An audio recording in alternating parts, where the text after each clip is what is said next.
За одоо скрин солигдсон болохоор голд яаж авах вэ? Ямар скинээр яаж авах вэ гэдэг заавар бичлэг хийя. За тэгээд тоглоом руугаа ороод инвентори дээр дараад маркет палас дээр дараад фильтр дээр дараад интернет дээр нь алууха гэж бичиж хайгаад F-лээ хийгээд энд уус ганцхан стикер ганц гараад ирлээ. Нэгийг худалдаж авнаа. Худалдаж аваад компьютерт дарлаа.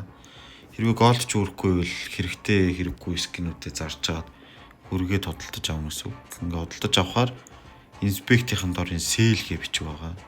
Тэгээ сейл дээр дараад авсан алхахаас хонгоо дүнгээ оруулаад өгнө. Одоо манайхаас хэлсэн дүнг оруулна гэсэн үг шүү дээ. 2000-ыг авч байгаа манайхаас цаанаас нь дүнгийг хэлээд өгнө. Би жишээ 100 голд авахд 125 гэж бичээд тэгээ кредит дарна. Кредит дарчаад энд харагдахгүй бол only my request дараад only my request дараад скриншот хийгээд авна гэсэн үг.